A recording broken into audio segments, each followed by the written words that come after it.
Check your phone right now. Top corner. The exact minute, the exact date, the day of the week, all of it handed to you without a single thought. You didn't earn that number. You didn't track it. A machine did the work, and you just glanced at it. Take that away.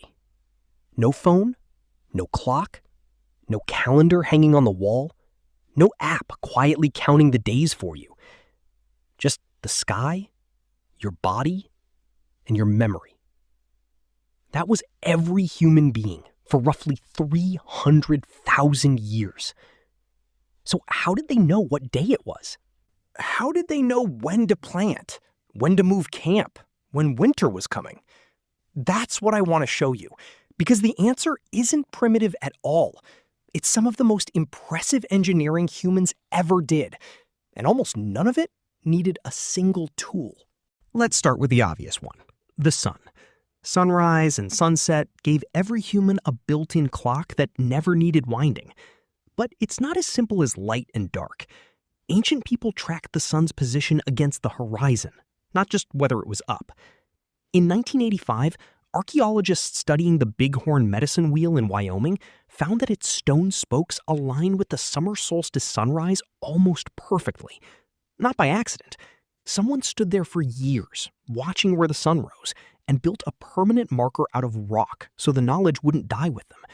That's not guesswork. That's data collection with no notebook. The moon did even more work. A lunar cycle is about 29.5 days, and it's the easiest calendar in the sky because you can see it change shape every single night. Full, half, gone, full again.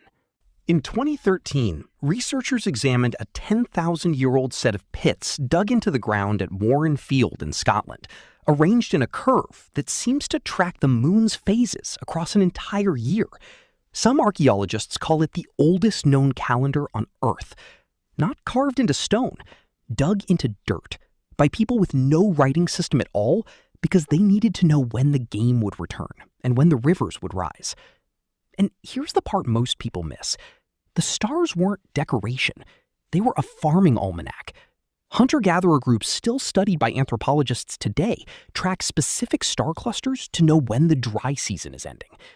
In ancient Egypt, the reappearance of Sirius in the dawn sky after months of invisibility lined up almost exactly with the Nile's flooding, so precisely that it became the anchor for their entire calendar.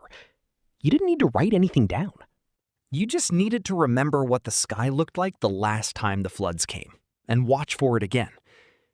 There's also a version of this most people have never even heard of, songlines. Aboriginal Australian traditions encode entire tracks across the landscape into songs. And those songs aren't just stories, they're seasonal instructions passed down for tens of thousands of years. A specific verse might mark when a particular waterhole fills, or when a certain plant becomes edible, or when it's safe to cross a stretch of desert. You didn't carry a map or a calendar, you carried a song, and the song told you where to be and when. Forget it, get the timing wrong, and you could walk into a dry season with no water source for 100 miles. That's not folklore. That's a functioning calendar with a melody attached to it. So let's reconstruct how someone actually used this. You wake with first light, because there's no reason not to.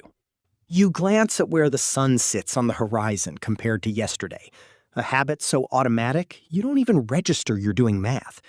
If it's rising a little further north than the day before, the days are getting longer. Summer is coming. Time to move toward the highland hunting grounds. If it's slipping south, winter's on its way. Time to check the food stores and reinforce the shelter. None of this requires numbers. It requires paying attention every single day for your entire life. Seasons themselves were the real calendar, and they weren't abstract. They were physical. The Martu people of Australia don't divide the year into 12 equal months. They divide it by what's actually happening around them. The flowering of specific plants, the arrival of certain birds, the behavior of animals in heat. A season isn't a date range, it's an event. This sounds vague until you realize it's actually more accurate than our system, because it adjusts itself automatically to whatever the actual weather is doing that year. No leap years required. Counting days over shorter stretches was handled differently, and this is where it gets clever. Ancient people used their own bodies as tally devices. Anthropological accounts describe hunters marking time to a planned meeting point using knots tied in cord, 1 knot per day, or notches carved into a stick, 1 cut per sunset. The Ashango bone, found in the Congo and dated to around 20,000 years old, is carved with rows of notches in patterns some researchers believe track lunar days. A piece of bone small enough to fit in your palm, doing the job your phone's calendar app does now. Then there's something even stranger, something built into the body itself.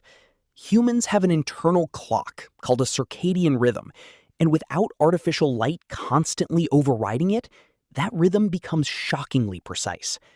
In cave experiments during the 1960s and 70s, researchers had volunteers live for weeks underground with zero access to daylight, clocks, or any outside time cues. Their bodies still settled into a steady rhythm, drifting slowly without any device telling them to. Your ancestors didn't need to check a clock because their biology basically was one. Now here's the turning point, and it's the same one that keeps showing up in this story. Agriculture. Once humans started farming, tracking time stopped being a general awareness and became a survival requirement measured in days, not vibes. Plant too early, frost kills the seedlings. Plant too late, you miss the growing season and starve through winter. Stonehenge, built starting around 3000 BCE, is aligned with brutal precision to the solstices.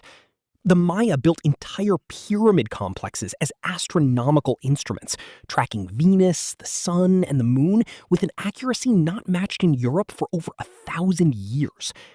Farming didn't just demand food storage, it demanded time storage. And once you can predict time, you can control people with it. Priests and rulers who understood the calendar knew exactly when the floods would come, when to plant, when to hold ceremonies. That knowledge became power, and it got handed down through priests, then kings, then clock towers, then the phone sitting in your pocket right now, still doing the same job. Here's what's strange when you actually sit with it.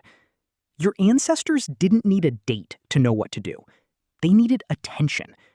They watched the sun's angle, the moon shape, the star's position, the flowers, the birds, their own bodies, every single day for their entire lives, and it was enough to run entire civilizations. You glance at a screen and forget the number 30 seconds later. They looked at the sky and never forgot, because forgetting meant starving. Most people alive today couldn't tell you which direction the sun rises in December versus June without checking an app first. That's not a flaw in you. It's just what happens when the calculation gets handed to a machine for enough generations in a row. The knowledge didn't disappear because it stopped working. It disappeared because it stopped being necessary. We didn't get better at tracking time. We just outsourced the attention it used to take and lost the skill the moment we didn't need it anymore. The same way you'd forget how to start a fire if a lighter always sat in your pocket. The knowledge didn't disappear because it stopped working. It disappeared because it stopped being necessary. And skills that stop being necessary don't survive long, no matter how many thousands of years they took to build. We didn't get better at tracking time. We just outsourced the attention it used to take.